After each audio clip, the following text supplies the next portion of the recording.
মোজার ওপর মাসাহ করার মূল কয়েকটি শর্ত রয়েছে।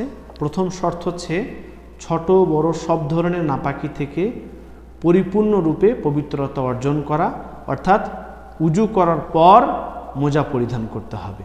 যদি কেউ উজু না করে মোজা পরিধান করে ফেলে এবং তাতে যদি মাসাহ করে তাহলে তার মাসাহ বিশুদ্ধ হবে না। এর দলিল হচ্ছে মুগিরা বিন শুবা রাদিয়াল্লাহু তাআলা হাদিস। কারণ আল্লাহ রাসূল সাল্লাল্লাহু আলাইহি ওয়াসাল্লাম তিনি বললেন, ফাইন্নী আদখালতুহুমা তাহিরাতাইন, আমি এই দুটি পবিত্র অবস্থায় পড়েছি, অর্থাৎ উজু অবস্থায় পড়েছি। তো উজু না করে কেউ যদি মোজা পরে নেয় তাহলে তার মাসাহ শুদ্ধ হবে না, বরং মোজাটা খুলে ফেলতে হবে, উজু করবে, তারপরে সে মোজা পরবে। তারপরে যখন তার উজু ভেঙে যাবে, দ্বিতীয়বার যখন সে উজু করবে তখন সে মাসাহ করতে পারবে।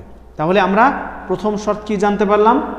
মোজার ওপর মাসাহ করার প্রথম শর্ত হচ্ছে ছোট বড় সব ধরনের অপবিত্রতা থেকে পবিত্র হতে হবে, উজু করতে হবে এবং উজু অবস্থাতে মোজা পরতে হবে। কেউ যদি উজু অবস্থায় মোজা না পড়ে তাহলে তার মাসাহ বিশুদ্ধ হবে না। দ্বিতীয় শর্ত হচ্ছে মোজা দুটি, সেটা চামড়ার হোক বা কাপড়ের, পবিত্র হতে হবে। অপবিত্র বা নাপাক মোজার ওপর মাসাহ করা জায়েজ নয়।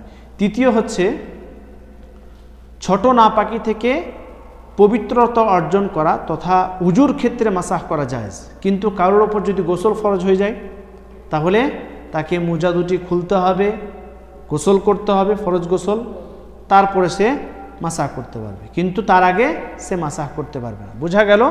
তৃতীয় শর্ত হচ্ছে ছোট নাপাকি থেকে অপবিত্রতা যেটা হয়েছে, যেরকম ধরেন কেউ প্রস্রাব করেছে, কেউ পায়খানাতে গেছে, উজু ভেঙে গেছে, তাহলে সেক্ষেত্রে সে মাসাহ করতে পারবে। কিন্তু কোনো ব্যক্তির ওপর যদি গোসল ফরজ হয়ে যায় তাহলে সেই ব্যক্তি প্রথমে গোসল করবে, তারপরে মাসাহ করতে পারবে। এরকম নয় যে সে মাসাহ করে নিলে তার যথেষ্ট হবে। তাহলে তৃতীয় শর্ত হচ্ছে ছোট নাপাকি থেকে পবিত্রতা অর্জন তথা উজুর ক্ষেত্রে মাসাহ হতে হবে, কিন্তু গোসল যদি ফরজ হয় তাহলে সেই মোজা খুলে ফেলতে হবে, ফরজ গোসল করতে হবে, তারপরে সে মাসাহ করবে। অর্থাৎ জানাবাত তথা স্ত্রী সহবাসজনিত কারণে অপবিত্র হলে মোজার ওপর মাসাহ করা যাবে না। এর দলিল হচ্ছে সাফওয়ান বিন আসাল রাদিয়াল্লাহু তাআলা আনহু থেকে হাদিস বর্ণিত রয়েছে।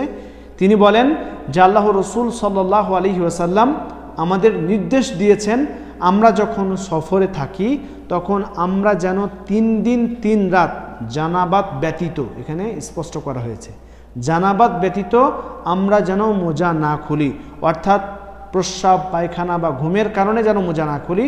কিন্তু যদি জানাবাত হয়ে যায়, স্ত্রী সহবাস করে ফেলি বা গোসল যদি ফরজ হয়ে যায় তাহলে আমাদেরকে মোজা খুলতে হবে, গোসল করতে হবে।